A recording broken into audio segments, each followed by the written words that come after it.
नमस्कार विद्यार्थी मित्रांनो, तुमचे स्वागत आहे अर्चनास टीचिंग हब या यूट्यूब चॅनलवरती. आज आपण महा-टी-ई-टी जून 2026साठी बालविकास आणि अध्यापनशास्त्रातील वाढ आणि विकास हे अत्यंत सविस्तरपणे पाहणार आहोत. यावरती तुम्हाला परीक्षेमध्ये वारंवार प्रश्न विचारले जातात. त्यामुळे कन्सेप्ट क्लिअर करण्यासाठी आपण एकदम सविस्तरपणे हा टॉपिक पाहणार आहोत. तर हा क्लास शेवटपर्यंत नक्की बघा. चला तर मग आपण आता सुरुवात करूया आपल्या क्लासला. बाल विकास, चाइल्ड डेव्हलपमेंट. बालकाच्या जन्मापासून तर प्रौढापर्यंत शारीरिक, मानसिक, सामाजिक, भावनिक, भाषिक व बौद्धिक क्षेत्रात होणाऱ्या गुणात्मक आणि परिमाणात्मक बदलाच्या सतत चालणाऱ्या प्रक्रियेला बालविकास म्हणतात. विकास हा आयुष्यभर चालतो. विकास फक्त शरीराचा नसून सर्वांगीण असतो. तर विकासामुळे बालकाच्या वर्तनात बदल होतात. विकासामुळे बालक अधिक परिपक्व बनते. वाढ आणि विकास यामधील फरक आपण समजून घेऊयात.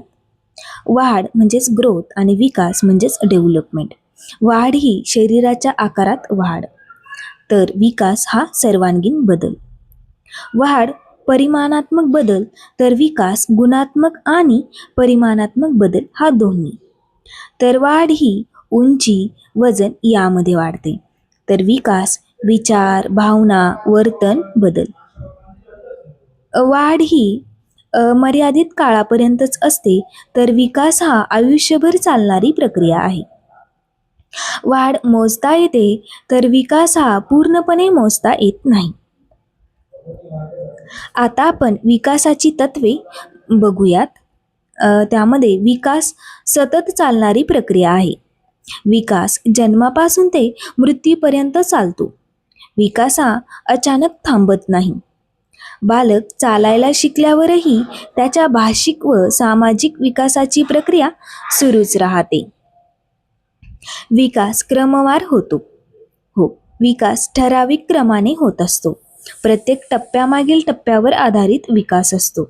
उदाहरणार्थ, बालक प्रथम बसतो, रांगतो, उभे राहतो आणि चालतो. तर विकास सामान्य ते विशिष्ट दिशेने होतो.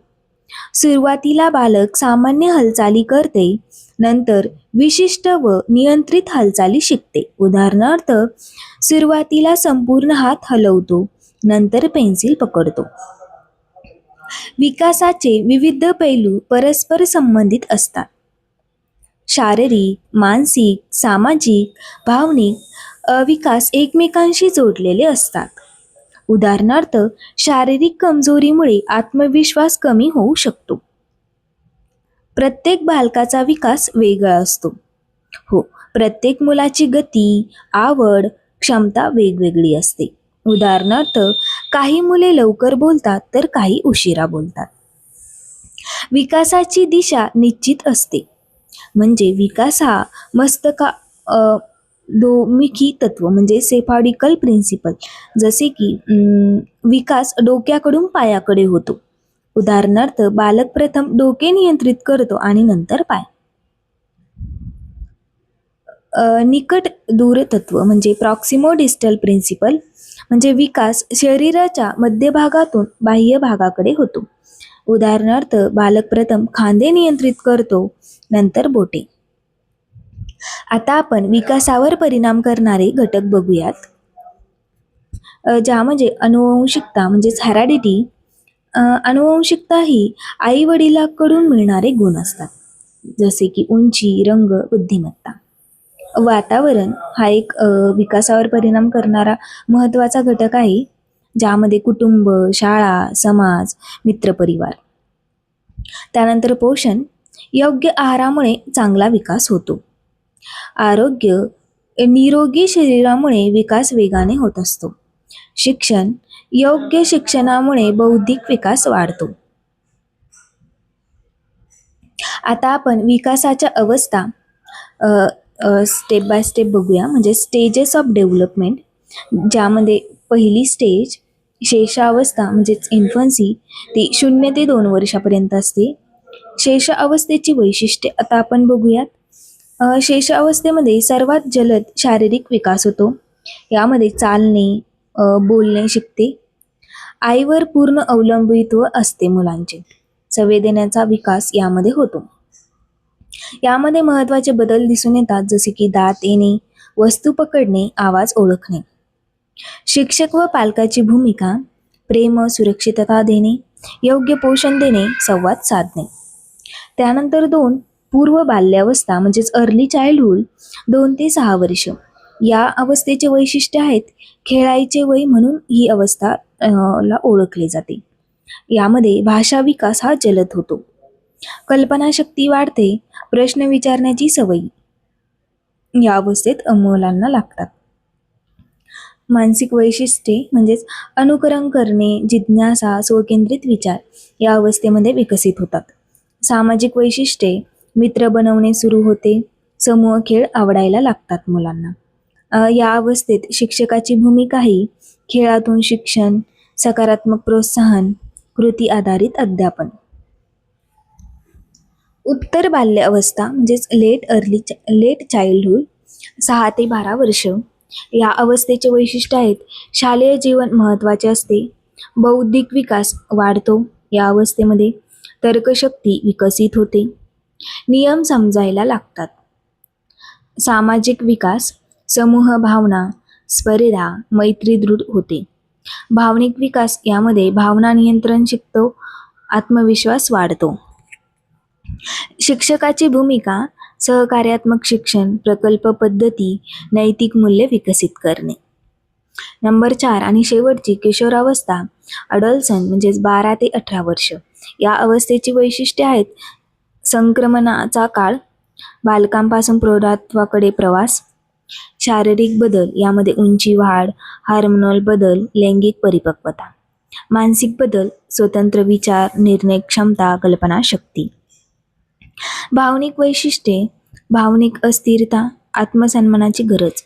सामाजिक वैशिष्ट्ये: मित्रांचे महत्त्व वाढते, ओळख निर्माण करण्याचा प्रयत्न. या अवस्थेमध्ये शिक्षकाची भूमिका असते समुपदेशन, मार्गदर्शन, आत्मविश्वास वाढवणे. बालविकासाचे प्रकार आहेत शारीरिक विकास हा शरीरातील बदल, मानसिक विकास विचारशक्ती, स्मरणशक्ती, भावनिक विकास भावना नियंत्रण करणे, सामाजिक विकास समाजाशी जुळून घेणे, भाषिक विकास भाषा शिकणे, तर नैतिक विकास योग्य अयोग्य समजणे. बालविकासाचे शैक्षणिक महत्त्व: शिक्षकाला विद्यार्थ्यांचे वर्तन समजते, अध्यापन पद्धती योग्य निवडता येते, विद्यार्थ्याच्या गरजा ओळखता येतात, वैयक्तिक फरक समजतात, योग्य मूल्यमापन करता येते.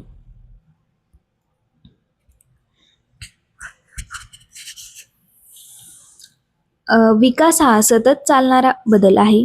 वाढ ही विकासाचा एक भाग आहे, तर प्रत्येक बालक वेगळे असतात. विकास सामान्य ते विशिष्ट दिशेने होतो. शेष अवस्था ही सर्वात जलद विकासाची अवस्था आहे. पूर्व बाल्य अवस्था खेळायचे वय, किशोरावस्था संक्रमणाचा काळ. तर मित्रांनो, आज आपण विकास ही संकल्पना आणि वाढ या दोन्ही संकल्पना समजून घेतल्या. पुढील व्हिडिओमध्ये आपण आणखी महत्त्वाचा म्हणजेच बुद्धिमत्ता हा घटक समजून घेणार आहोत. त्यामुळे चॅनलसोबत जोडलेले राहा आणि व्हिडिओ कसा वाटला ते कमेंटमध्ये नक्की सांगा. भेटूया पुढील व्हिडिओमध्ये. धन्यवाद.